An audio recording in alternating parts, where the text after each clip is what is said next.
Assalamualaikum warahmatullahi wabarakatuh. Kembali lagi bersama saya Ahmad Zuhibul Wafa ZA, salah seorang pendidik atau pengajar di tingkat SMA, tepatnya di Madrasah Habib Pembangunan UI Jakarta.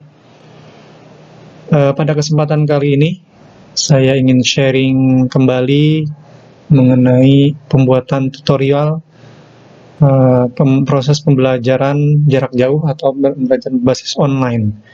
Yang pada kesempatan pertama saya sharingkan tentang pembuatan Google Site sebagai website pembelajaran untuk guru dan siswa. Nah, untuk kali ini saya menggunakan coba membuat dengan menggunakan Google Classroom, salah satu aplikasi dari Google Suite for Education, sama dengan Google Site juga. Tapi memang mungkin ada perbedaan antara Google Site dan Google Classroom ini. Kalau saya ibaratkan Google Classroom ini adalah, Google Site itu adalah rumahnya, kalau Google Classroom itu adalah ruangan-ruangan di dalam rumah itu, atau mungkin ruangan kamar, ruangan tamu, dan sebagainya. Yang mungkin ada kelebihan dan kekurangannya. Kalau Google Site itu kan bisa diakses kapanpun, dimanapun langsung. Kalau Google Classroom bisa diakses oleh yang sudah gabung ke kelas tersebut, jadi terbatas. Baik, kita mulai saja. Yang langkah pertama adalah seperti biasa, kita daftar atau masuk ke Google Classroom, buka browsernya dan ketikkan Classroom Google. Seperti ini sudah ada, enter saja. Nah, untuk masuk itu sama menggunakan login by email ya, Bapak Ibu. Nah, yang berbasis Gmail khususnya. Nah, mungkin saya ambil yang berbasis Gmail pribadi saya. Di sini ada di sekolah dan pribadi. Saya ambil yang pribadi saya, Gmail yang ini, login, masukkan passwordnya.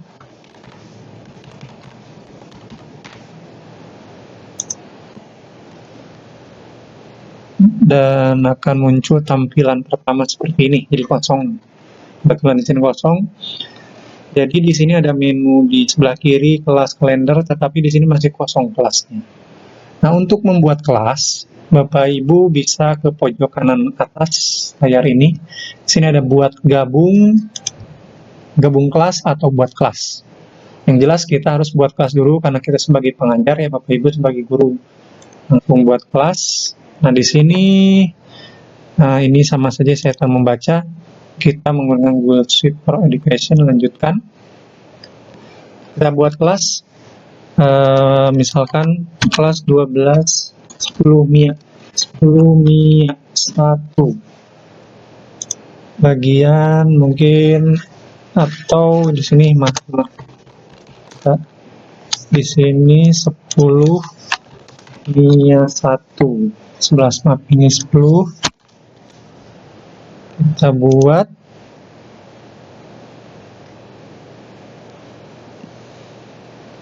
Nah, sudah muncul seperti ini. Ini tampilannya, mungkin karena saya menggunakan bahasa Indonesia. Di sini ada tampilan sebelah kiri, ada kelas, daftar tugas. Ini kelas yang sudah saya buat. Mungkin kalau Bapak Ibu guru banyak kelas bisa buat lagi di sini, seperti tadi caranya. Nah, untuk menu-menunya adalah di sini ada forum, ada tugas kelas. Mungkin kalau pakai bahasa Inggris kelas classwork ya. Terus ada anggota, di sini student, dan di sini nilai. Nah, langkah-langkah selanjutnya mungkin kita coba forum itu semacam tampilan di Facebook itu timeline-nya atau kemudian mukanya ya. Jadi kita bisa langsung di sini update status dan sebagainya. Nah, untuk selanjutnya, agar tampilan classroom kita ini rapi, khususnya di kelas ini, kita coba ke menu tugas kelas dulu. Nah, di sini kita bisa buat menu-menu seperti yang di website pembelajaran yang pakai Google Site ya. Tapi di sini mungkin ada tampilannya beda dengan website. Di sini ada Google Calendar, folder Drive Class. Dan kita coba buat ya apa yang ada di sini. Nah, ini yang bisa kita buat menu-menunya. Ada tugas kuis, ada pertanyaan, ada materi, dan topik. Langkah pertama, agar kita rapi, kita buat topik dulu. Nah, topiknya misalkan kelas ini saya buat mulai dari apa ya? LKPD kali ya, LKPD. LKPD itu berisi tentang tadi ada kompetensi dasar, indikator, dan sebagainya, agar siswa juga harus tahu apa pelajaran kali ini yang akan diajarkan. Kita tambahkan saja. Muncul LKTB, kita buat lagi, masih ada topik lain, misalkan menunya adalah bahan ajar atau materi. Bahan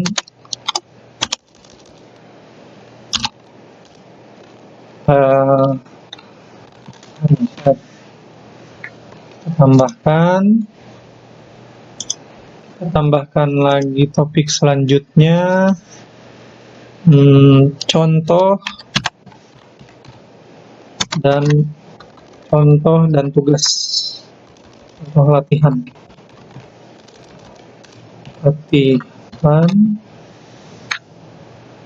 terus ada lagi mungkin tugas, kalau kita buat PR dan sebagainya, tugas. Selanjutnya ada apa lagi ya, topik tentang penilaian. Mungkin ini gunakan untuk penilaian harian dan sebagainya. Nah, cukup 5 saja, kita bisa atur mana yang duluan ya. Mungkin LKPD kita duluan, kita atur saja ini letaknya. Yang kedua bahan ajar, nah ketukar lagi ya. Terus contoh latihan, tugas, dan penilaian. Nah, di sini ini topiknya. Nah, untuk mengisi topik-topik ini kita bisa subnya juga seperti di website pembelajaran di Google Site, tapi mungkin kita buat lagi di mungkin apa ya, materi kita mungkin ambil silabus LKPD 01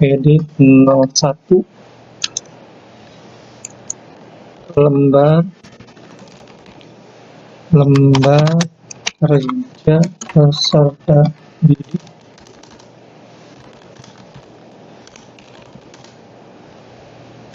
pertemuan ke-1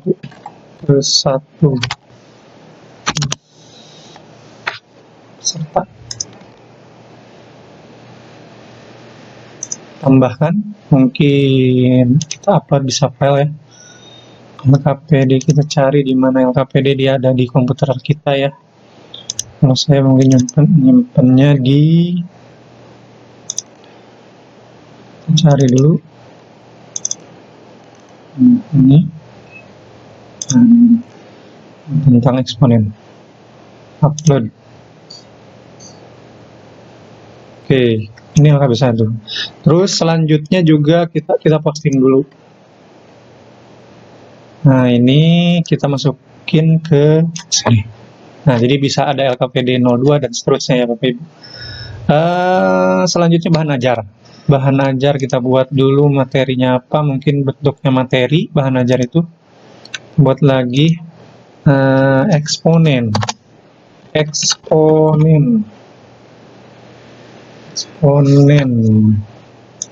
Kalau nggak ada deskripsi mah apa-apa. File Word.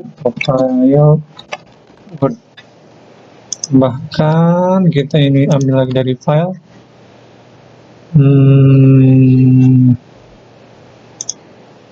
Dari yang tadi materi eksponen bentuk Word ya. Bahkan upload lagi. Jangan lupa di posting. Selanjutnya kita masukin lagi ke bahan ajar. Selanjutnya kita buat lagi bahan ajar yang lain, bentuknya mungkin bentuk PDF ya. Coba mungkin logaritma yang kedua.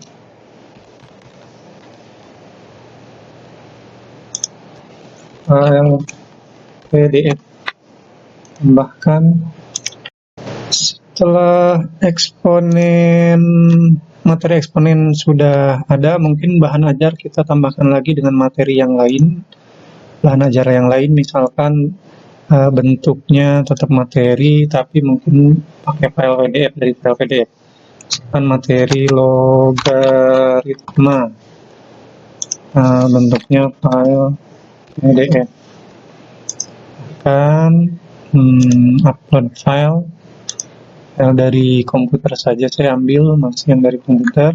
Sini materi logaritma, upload, dan jangan lupa diposting. Selanjutnya mana logaritma, kita pindahkan di sini ya, bahan ajar. Satu lagi mungkin saya menggunakan masih materi bahan ajar, tapi saya ambil dari tutorial video YouTube misalkan. Eksponen 2 tadi kan sudah ya. File diambil dari YouTube, bahkan di sini kita link dari YouTube ya, dari materi eksponen, oke,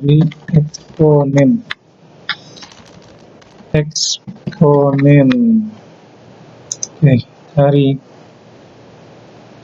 ini misalkan tambahan, kita posting.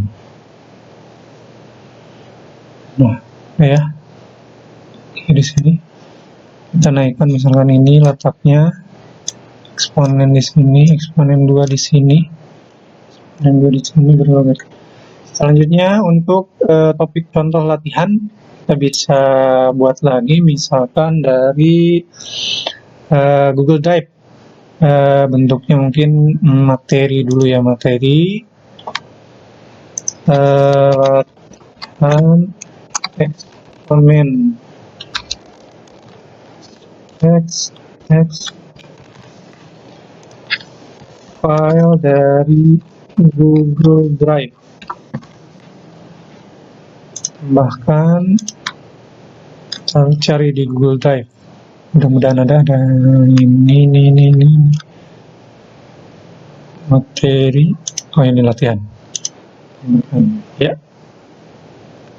Oke, posting. Di sini latihan eksponen kita masukkan ke contoh latihan. Untuk contoh latihan yang lain, misalkan kita buat yang lain pertanyaan, misal pertanyaan sederhana, misalkan apa nama lain dari, atau nama lain eksponen dalam bahasa Indonesia adalah, karena kita bawanya coba pakai pilihan ganda, satu misalkan perkalian, kedua pembagian, pilihan ketiga misalkan perpangkatan, pengurangan. Ya, kita sudah tambahkan, kita tanyakan. Sudah ada untuk pertanyaan sederhana di sini. Nah, setelah itu masuk ke tugas. Tugas seperti apa? Misalkan tugas PR yang bisa dikerjakan tidak saat hari itu. Nah, misalkan kita buat lagi di tugas ini, tugas yang umum saja, misalkan tugasnya apa? Misalkan jelaskan penggunaan eksponen dalam kehidupan nyata. Apa manfaatnya misalkan. Ini sudah dijelaskan, berarti pertanyaan terbuka sekali. Bisa misalkan panduannya cari referensi dari berbagai sumber Yang kedua, selanjutnya buat penjelasannya dalam bentuk file PowerPoint atau PPT maksimal 7 slide, hingga kumpulkan sesuai waktu yang ditentukan. Mana waktu yang ditentukan bisa diatur di sini. Di sini nilainya, poinnya 100 paling tinggi. Nah, di sini batas waktu misalnya tanggal 6 ya. Tanggal 7 misalnya tanggal 9. Waktu terakhir pukul 20 jam 8 malam. Ya, tugaskan saja langsung di sini.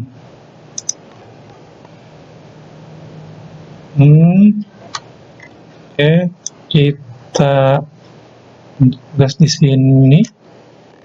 Nah, dan terakhir, misalkan ini tuh kalau ini sudah ada tenggat waktu paling lambat 9 April jam 8. Nah, untuk penilaian, satu lagi penilaian, misalkan ini penilaian harian kita gunakan misalkan di sini tugas kuis ya, misalkan ya, bentuknya adalah PH1. Penilaian untuk eksponen, bisa buat di Google Form yang ini kan, atau langsung di sini blank quiz ini. Misalkan kita langsung aja di sini, tapi untuk pembuatan soal online by Google Form secara keseluruhan mungkin bisa dibahas di kesempatan yang lain, karena itu butuh waktu yang banyak. Misalkan ganti ini dengan PH1 nilai tentang eksponen, ini ganti juga dengan PH1. Pertanyaan pertama misalkan yang tadi ya, apa atau nama lain dari eksponen adalah, ulang yang tadi aja, pembagian perpangkatan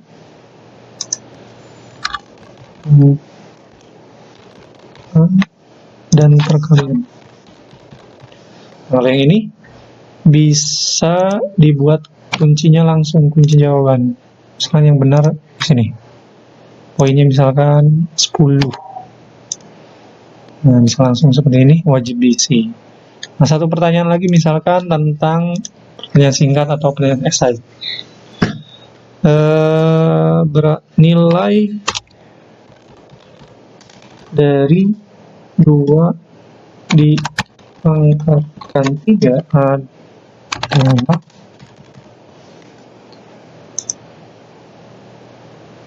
jawaban singkat, karena ini singkat sekali. Nah, kunci jawaban bisa diatur di sini. Jawaban yang benar adalah 8, karena 2 kali 3 itu artinya 2 kali 2 kali 2. Dan poinnya misalkan lebih kecil 5. Selesai. Nah, udah. Ini 2 pertanyaan saja cukup, nanti bisa dilanjut Bapak Ibu. Nah, ini nanti dikirim by email ya Bapak Ibu ke kelas ini PH1, misalkan kumpulkan email dan sebagainya. Kirim nanti saja. Nah, ini kembali ke sini, ini kita posting, tugaskan. Ini ada batas waktu juga. Oke, penilaian. Mana ini ya, maaf. Edit sedikit. Edit sebentar, mungkin di sini batas waktu juga ya. Misalkan penilaian minggu berikutnya, tanggal 14. Channel 20 juga. Simpan dulu. Setelah PH1 disimpan, maka secara keseluruhan sudah selesai dalam pembuatan menu-menu di tugas kelas, dimulai LKPD atau lembar kerja peserta didik, bahan ajar, contoh latihan, tugas, dan penilaian. Mungkin ini menu sederhana saja yang bisa saya buat. Barangkali Bapak Ibu selanjutnya nanti ketika di rumah bisa mengeksplor lagi menu-menu lainnya, tambahan dari sini. Kemudian setelah ini dibuat, kita ke forum kelas di sini, dan kita sudah upload di sini. Mohon dipelajari LKPD 01 dengan sebaik-baiknya. Ini adalah status ya kalau dalam Facebook. Ini mungkin dari sini siswa bisa mengetahui apa yang akan dipelajari di pertemuan ini. Nanti ketika ada kata-kata mohon dipelajari LKPD 01, berarti bisa lihat di tugas kelas. Di sini ada mulai dari LKPD 01, nanti ada instruksi dari sini. Misalnya ketika siswa pasti melihat ini, nah ini bisa dibaca dulu. Sampai setelah ini barangkali diarahkan untuk mempelajari bahan ajar, contoh latihan, dan sebagainya. Logaritma atau eksponen kedua diambil dari YouTube. Bisa diputar seperti ini. Untuk review dari sini. Selanjutnya, tugas kelas, forum, dan sebagainya ini, menu yang selanjutnya adalah mencari atau mengundang siswa atau anggota. Di sini kita bisa mengundang siswa. Undang siswa di sini bisa, undang siswa itu bisa menggunakan kode yang ada di sini nih, yang ini, atau di forum ini bisa diperbesar. Nah, ini bisa di satu kode ini untuk siswa yang kita undang. Misalkan kelas 10 MIA 1, semuanya sudah disampaikan ada kode ini di papan tulis atau di share di grup WhatsApp atau Line dan sebagainya. Ya, mereka tinggal input kodenya, sudah otomatis ada di sini semua.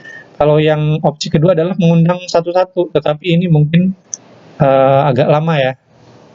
Harus ketikkan email dulu, nama email, alamat email, dan sebagainya. Ini, atau mengundang guru yang lain. Misalkan di sekolah Bapak Ibu ada beberapa guru matematik, ya kita undang untuk sharing belajar bersama di sini.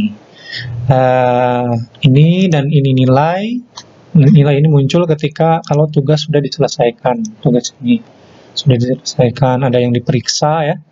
Ini kan belum ya, belum diposting, belum diserahkan juga ke siswa karena memang belum belajar, belum ada siswanya. Terus akan ketika diserahkan oleh siswa diberikan lagi, ada nilainya, tindak lanjutnya sudah diperiksa atau belum. Nah, itu sekilas secara umum tentang Google Classroom ini. Saya kira sudah cukup ya Bapak Ibu berkaitan tutorial pembuatan Google pembelajaran online dengan Google Classroom. Mungkin tinggal dieksplor saja yang lainnya, pilih tema, upload foto, dan sebagainya, bisa dieksplor di sini aja. Barangkali itu saja Bapak Ibu yang ingin saya sharingkan di sini. Semoga tambah wawasan kita, khususnya bagi saya dan umumnya bagi Bapak Ibu juga. Mungkin dengan sering kita sharing, mudah-mudahan anak-anak kita juga termotivasi untuk terus belajar dan terus belajar. Itu saja mungkin Bapak Ibu yang bisa saya sampaikan pada sharing kali ini. Mudah-mudahan kita bisa ketemu dalam sharing-sharing berikutnya berkaitan dengan tutorial pembelajaran berbasis daring atau pembelajaran jarak jauh ini.